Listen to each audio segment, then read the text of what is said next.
The smoothies started arriving on the second day of January. My daughter Ashley knocked on my bedroom door at 7 in the morning, holding a tall glass of something green and frothy. The winter light coming through the window made her blonde hair glow like her mother's used to. For a moment, I forgot Linda was gone. "Morning, Dad," she said, smiling that bright smile I'd seen on her face since she was 6 years old. "I made you a wellness smoothie. Spinach, blueberries, protein powder. You need to keep your strength up." I took the glass. It was cold in my hands, heavy. "You didn't have to do this, sweetheart." Of course I did. She sat on the edge of my bed, the way she used to when she was little and wanted to talk. "Mark and I talked about it. We're staying here for a while. You shouldn't be alone right now." Linda had been gone for 3 months. The heart attack took her while she was gardening, her hands still in the soil when I found her. The house in Portland had felt enormous since then, every room echoing with her absence. When Ashley called on New Year's Eve and said she and Mark wanted to come stay, help me through this difficult time, I'd cried on the phone. "Just until you're back on your feet," she'd said. I drank the smoothie. It tasted earthy, slightly bitter. Ashley watched me with those concerned eyes. "Good?" she asked. "It's healthy tasting," I said, and she laughed. That was how it began. Mark arrived later that morning with their suitcases. My son-in-law had always been energetic, quick to smile, quick to talk about his real estate business in Seattle. He shook my hand firmly, too firmly, and clapped my shoulder. "Robert," he said, "we're here for you, buddy. Whatever you need." They moved into the guest room. Ashley unpacked their things while Mark made lunch, whistling in my kitchen like he'd lived here for years. I sat in Linda's chair by the window, watching the rain streak down the glass. The house felt full again. I should have been grateful. I was grateful, wasn't I? By the end of the first week, Ashley had established a routine. Every morning, she made me a smoothie. Different flavors, different colors, but always thick, always heavy in my stomach. She'd stand there and watch me drink it, smiling. "You're looking better already," she'd say, even though I'd just woken up. Mark took over the cooking. Heavy breakfasts, big dinners. He'd pile my plate high with eggs and bacon and toast, more food than I'd eaten in months. When I'd try to protest, he'd laugh. "You're too thin, Robert. Linda would want you to eat." "Don't speak for Linda," I wanted to say. But I didn't. They were trying to help. They'd rearranged their lives to be here. Ashley had taken time off from her marketing job. Mark had handed his listings to other agents. The least I could do was eat the food they made. By the second week, something changed. I woke up one morning with a headache that felt like someone had driven a nail through my temple. My hands shook when I tried to button my shirt. The bedroom seemed to tilt slightly, like the floor wasn't quite level. Ashley appeared with the smoothie. Today it was purple, smelled like berries. "You okay, Dad?" she asked. "You look pale." "Just a headache," I said. "Didn't sleep well." "The grief," she said, nodding sympathetically. "It hits you in waves, doesn't it? Drink this. The antioxidants will help." I drank it. My stomach turned, but I finished the glass. Ashley took it from me, her fingers cool against mine. "Mark and I were talking," she said, still holding my hand, "about the house. It's so big for one person. Have you thought about, maybe, downsizing? We could help you find a nice condo, something easier to maintain." "This is my home," I said. "Linda and I built our life here." I know. She squeezed my hand. "Just think about it. We want what's best for you." The headaches continued. By week 3, I was having trouble remembering things, small things at first. Where I'd put my reading glasses, what day it was, whether I'd taken my blood pressure medication. Ashley started organizing my pills. "You took them twice yesterday, Dad," she said, arranging the bottles on the kitchen counter. "We need to be more careful. Let me handle this, okay? I'll make sure you take the right ones at the right time." I didn't remember taking them twice, but my memory had been foggy lately. She was probably right. Mark started suggesting I rest more. "You're pushing yourself too hard, Robert. Just relax. Watch some TV. We've got everything handled." So I did.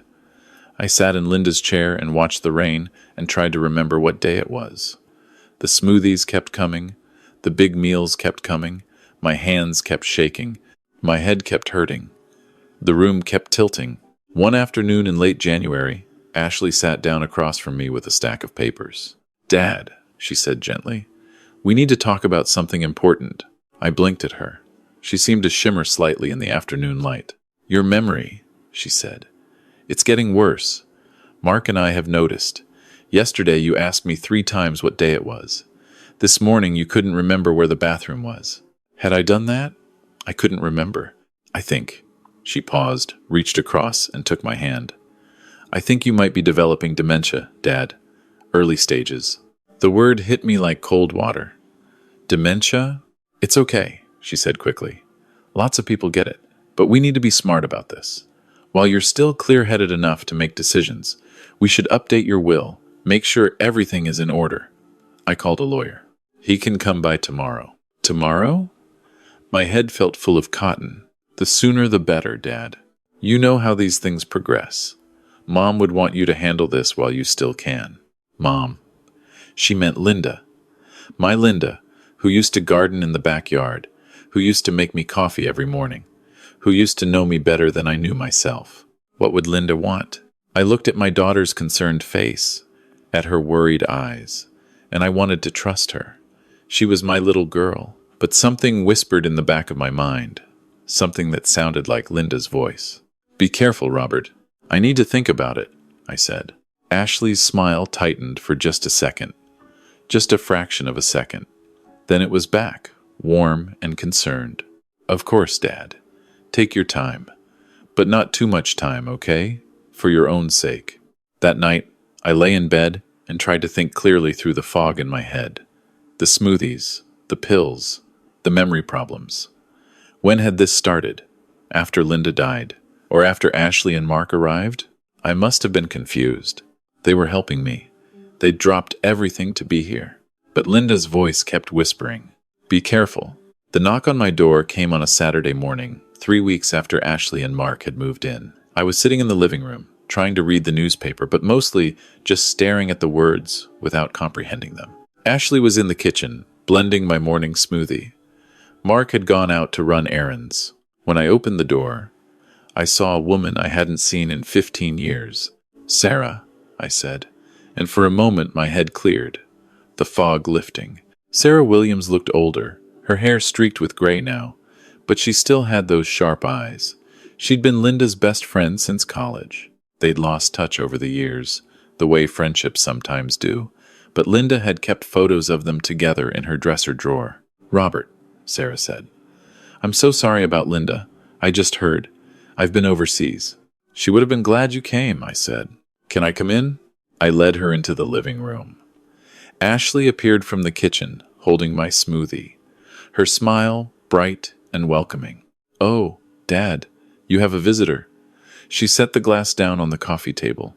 "I'm Ashley, Robert's daughter." "Sarah Williams," Sarah said, shaking her hand. "I was a friend of Linda's." "How wonderful. I'll leave you two to catch up.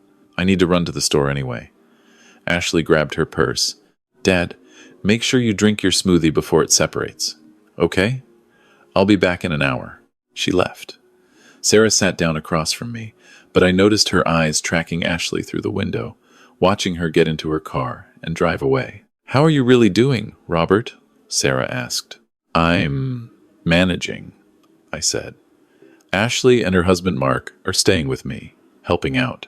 "That's kind of them." Sarah's voice was careful. "How long have they been here? 3 weeks? A month? I'm not sure anymore." I rubbed my forehead. My memory hasn't been good lately. Ashley thinks I might be developing dementia. Sarah was quiet for a moment. Then she leaned forward. "Robert, I need to tell you something.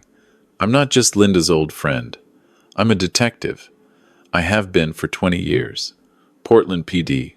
Retired last year." I stared at her. "And I didn't just happen to hear about Linda and decide to visit," she continued. "Your neighbor, Mrs. Chen, called me. She was worried about you. She said you used to walk every morning, rain or shine. Linda told me about that years ago.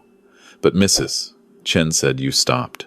She said she sees your daughter and son-in-law coming and going, but she rarely sees you anymore. She said when she did see you last week, you looked confused. Didn't recognize her, even though you've been neighbors for 12 years. My hands started shaking. I gripped the armrests of my chair. Mrs. Chan has known me a long time, Sarah said quietly. She knew Linda and I were friends. She asked me to check on you. And Robert, I need to ask you something. And I need you to think carefully. Do you trust your daughter? The question hung in the air between us. She's my daughter, I said. That's not what I asked. I looked at the smoothie sitting on the coffee table, green and thick, waiting for me. I looked at the pill bottles lined up on the side table, organized by Ashley.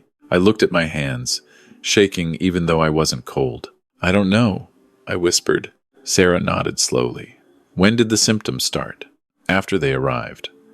But it must be a coincidence. They're here to help me. What symptoms exactly? Headaches, confusion, memory problems, shaking hands, nausea. Sarah stood up and walked to the coffee table. She looked at the smoothie for a long moment. May I take this? She asked. Why? Because I want to have it tested.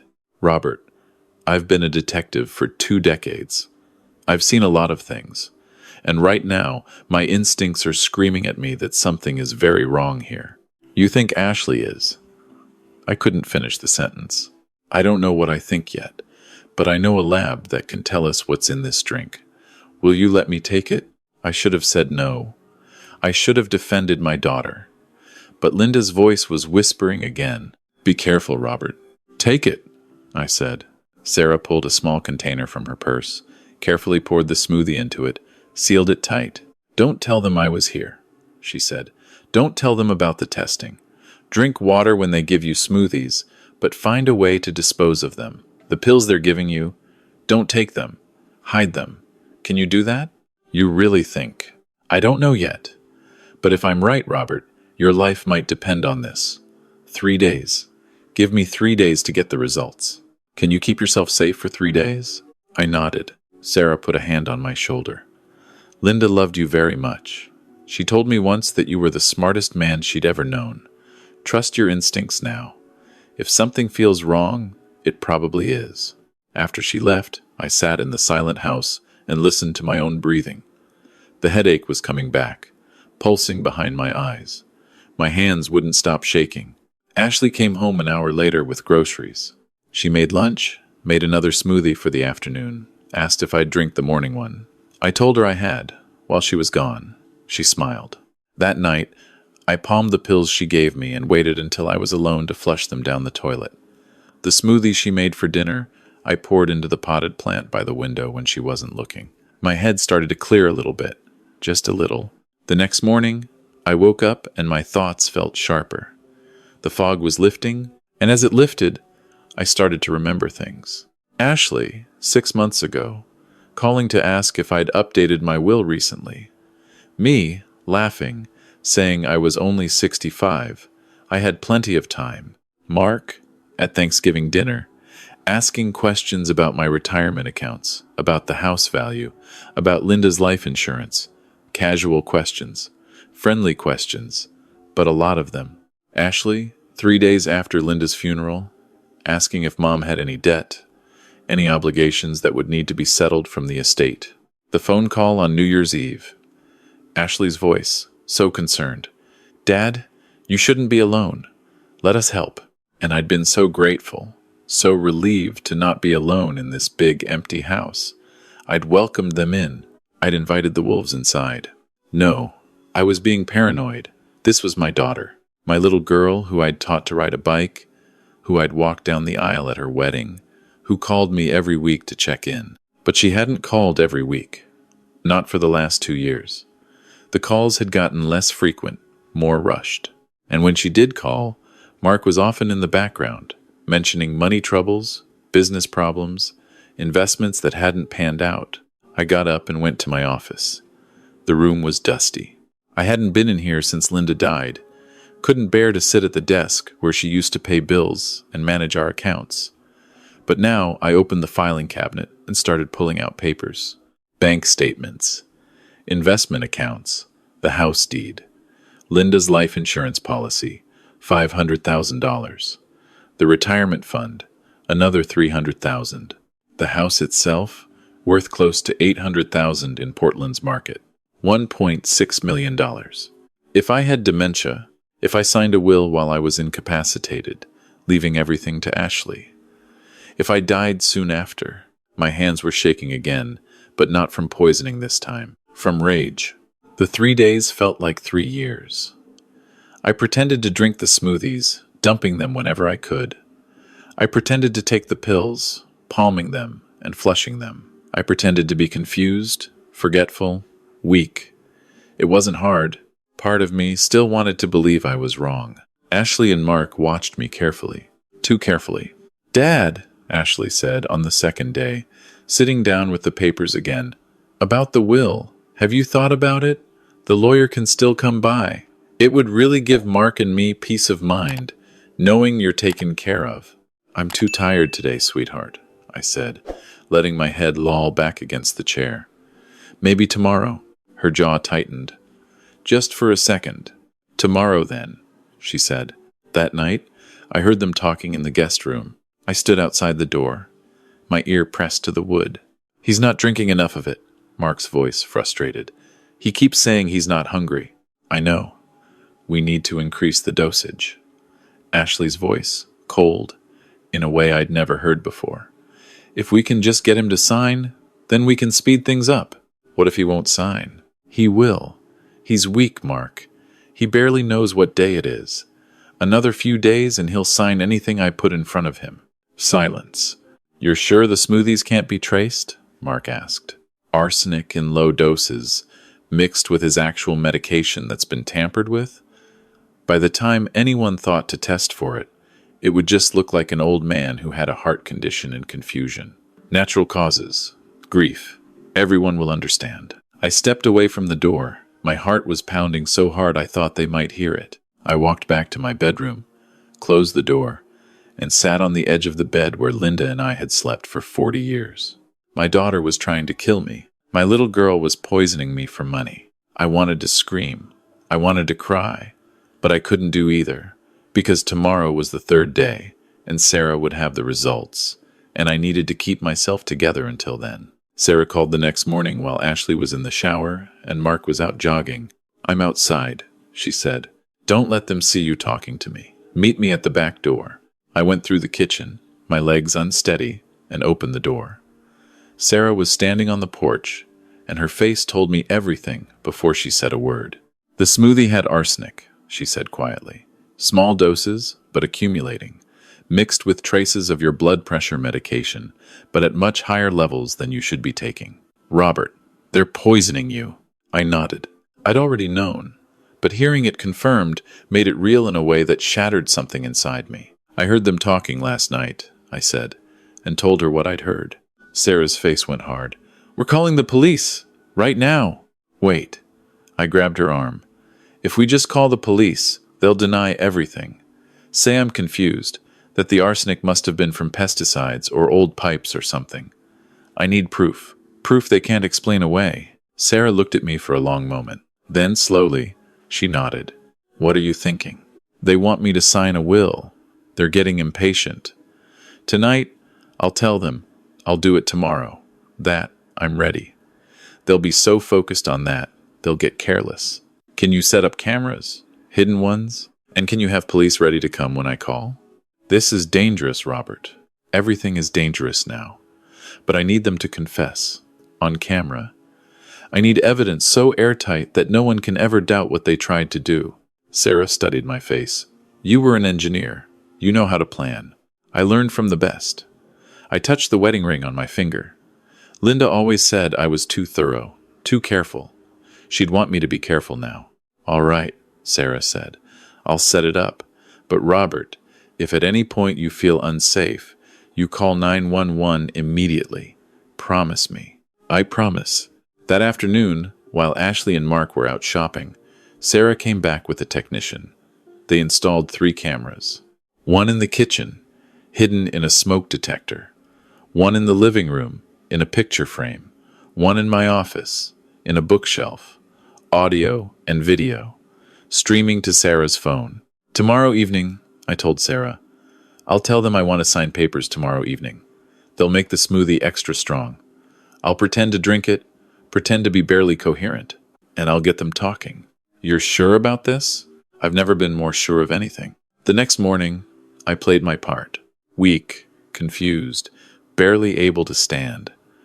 Ashley made the smoothie with a smile that didn't reach her eyes. She watched me drink it. I let some of it dribble down my chin. "Oh, Dad," she said, wiping my face like I was a child. "It's okay. You're okay." At lunch, I looked at her across the table. "I want to sign the papers," I said, my voice slurred. "Tonight. I want it done." Her face lit up. "Really? Oh, Dad, that's wonderful. That's so smart of you. Mark, Dad's ready to sign." Mark came in from the living room, and they exchanged a look of relief and excitement and greed. "I'll call the lawyer," Ashley said. "He can be here at 7. "No lawyer," I said. "Just family. Just us. I trust you, sweetheart. You can witness it." "But Dad, legally, please," I said, reaching for her hand with my shaking one. "I'm so tired. I just want this done. No strangers in the house. Just us." She hesitated, then smiled. "Okay, Dad, just us. Whatever makes you comfortable." That evening, they made me a smoothie that was darker than usual, thicker. Ashley brought it to me in the living room, where I sat in Linda's chair. "Drink up, Dad," she said softly. "You need your strength for signing the papers." I lifted the glass with both hands, like I could barely hold it, took a small sip, let my head fall back. "That's good," Ashley said. "Just rest a minute. The papers are ready whenever you are." Mark sat on the couch, watching me. Ashley sat next to him. They waited. "You know," I said, my voice weak and wandering, "Linda always said you were smart, Ashley. So smart. Smarter than me." "Mom loved you, Dad," Ashley said. "She did. She loved us both." I looked at my daughter. "Do you love me?" "Of course I do. That's why we're here." "Why are you really here?" I asked. Silence. "Dad, you're confused." "The smoothies," I said. "What's in them?" Ashley and Mark exchanged a glance. "Healthy things, Dad. We've been over this." "Arsenic," I said clearly, my voice suddenly strong. "And my medication, but too much of it. You've been poisoning me." Ashley's face went pale. "You're not making sense. You're confused." "I heard you," I said, 3 nights ago. Through the door. You said another few days, and I'd sign anything. You said by the time anyone tested, it would look like natural causes." Mark stood up. "Listen, old man. Sit down," I said, and my voice was cold. "Both of you sit down." Something in my tone made them freeze. "You're wearing a wire," Ashley whispered. "I'm not," I said, "but there are cameras, 3 of them, and they've been recording everything since this morning. Every word you've said, every smoothie you've made. And right now, Detective Sarah Williams is watching this feed, along with 2 officers from Portland PD. Ashley's face crumpled. "Dad, please. Was it worth it?" I asked. "The money? Was $1.6 million worth killing your father for?" "We needed it," Mark said suddenly. "My business failed. We're drowning in debt. Credit cards, loans, the house in Seattle. We're losing everything. So you thought you'd take everything from me instead." "You're old," Mark said. "You're alone. What do you need all that money for anyway? You're just going to die and leave it to charity or something. At least we need it." Ashley was crying. "Dad, I'm sorry. I didn't want to, but we had no choice. We were going to lose everything, and you're old, and Mom just died, and we thought it would be easier this way. For everyone." "Easier," I repeated. "Easier to kill me than to ask for help." "We did ask." Ashley stood up, her face red. 2 years ago. We asked for a loan and you said no. You said we needed to learn to manage our money better. So this is your fault, too. "And that," I said quietly, "is all the confession we need." The knock on the door was sharp and official. "Portland Police! Open the door!" Mark ran for the back. He made it 3 steps before 2 officers came through the kitchen door. Sarah walked in through the front, her badge out, her face hard. "Ashley Martin, Mark Martin, you're under arrest for attempted murder, conspiracy to commit murder, and elder abuse." The next few hours were a blur. Handcuffs. Rights being read. Ashley crying, Mark swearing. Police searching the house, bagging evidence, the smoothie blender, the pill bottles, the papers Ashley had drawn up, a will that left everything to her. Sarah sat with me at the kitchen table while the crime scene technicians worked. "You did good, Robert," she said. "That was brave." "It was necessary," I said. "Linda would have wanted me to fight. She would have been proud of you." I nodded, but I couldn't speak, because my daughter was being led out of my house in handcuffs, and even though I knew she'd tried to kill me, even though I knew she deserved this, she was still my little girl. Some part of me would always see the 6-year-old with the bright smile. "What happens now?" I asked. "They'll be charged. The evidence is overwhelming. The cameras, the confession, the lab results on the smoothie, the medication tampering. Robert, they're looking at 15 to 20 years minimum for Ashley. Similar for Mark. 15 to 20 years. They're kids," I said suddenly. "Ashley has kids, 2 boys, 8 and 10. I haven't seen them in a year, but they're my grandchildren. Mark's parents will likely take them. Or they'll go into foster care if no family is suitable." I thought of those boys losing both parents because of greed, more victims of Ashley and Mark's desperation. "I'll help them," I said, "financially, for their education. It's not their fault their parents are." I couldn't finish. "That's generous, considering. They're children," I said. "They shouldn't suffer for this." The trial took 6 months. Ashley pleaded not guilty, claimed I was confused, claimed the whole thing was a misunderstanding, but the evidence was overwhelming. The cameras, the confession, the lab reports showing arsenic in my system, the tampered medication, the financial motive. Mark tried to cut a deal, offering to testify against Ashley in exchange for a reduced sentence. In the end, the prosecutor accepted. Mark got 10 years for conspiracy. Ashley got 20 for attempted murder, elder abuse, and fraud. I sat in the courtroom when the verdict was read. Ashley looked at me, tears streaming down her face. "I'm sorry, Daddy," she mouthed. I looked away. After the trial, after the sentencing, after the news crews finally stopped calling, I went to Linda's grave. The garden around the headstone was blooming. I'd hired someone to maintain it, to plant the flowers Linda would have loved. I sat on the bench next to her grave and talked to her the way I used to talk to her at breakfast. "She's gone," I said. "Our daughter is in prison, and I'm the one who put her there." The wind rustled through the trees. "She tried to kill me, Linda. Our little girl tried to kill me for money. And part of me, God help me, part of me still wants to forgive her. Part of me wants to believe she didn't mean it, that she was desperate, that I failed her somehow." I wiped my eyes. "But you told me to be careful. Even when you were gone, you were still trying to protect me. And I was careful. I stayed alive. But Linda, was it worth it? Staying alive if it means I lost my daughter anyway?" A robin landed on Linda's headstone, cocked its head at me. Sarah says, "I did the right thing." Mrs. Chen says, "I'm brave." The lawyers say I'm lucky to be alive. But all I feel is old and tired and alone. The robin flew away. I set up a trust fund for the boys, Ashley's kids. They'll have money for college, for their future. Mark's parents are raising them. They're good people. Maybe the boys will be okay. Maybe they'll grow up better than their parents did. I stood up, my knees aching. "I loved her, Linda. I still love her. Does that make me weak? Stupid?" The wind didn't answer. It never did. "I'll keep living," I said. "I'll keep this house. I'll keep the garden growing. I'll keep our memories alive. And maybe one day, if Ashley writes to me from prison, I'll write back. Not because I forgive her, but because despite everything, she's still my daughter. And you always said family is complicated." I kissed my fingers and touched Linda's headstone. "I miss you," I said. "Every single day." That evening, I sat in the living room with a cup of tea I'd made myself.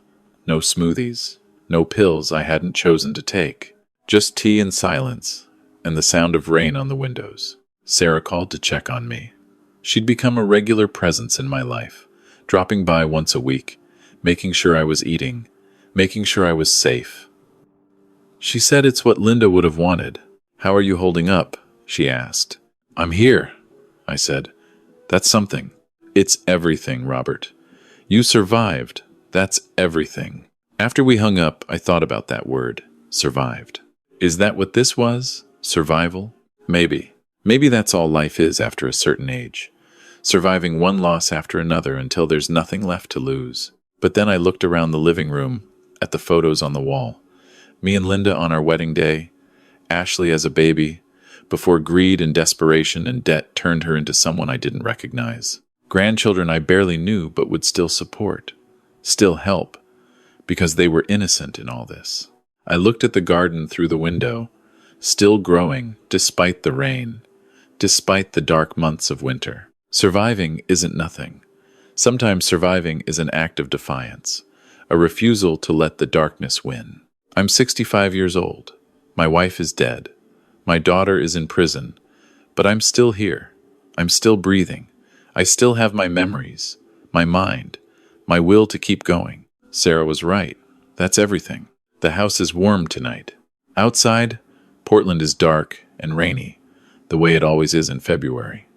But inside, there's light, there's heat, there's the photograph of Linda smiling at me from the mantel. And there's me, an old man who refused to die quietly. Sometimes that's all the revenge you need against a world that wants to break you. Surviving. Still here. Still fighting. That's all the story I have to tell. It's not a happy story, but it's a true one. And sometimes, in the darkness, truth is the only light we have.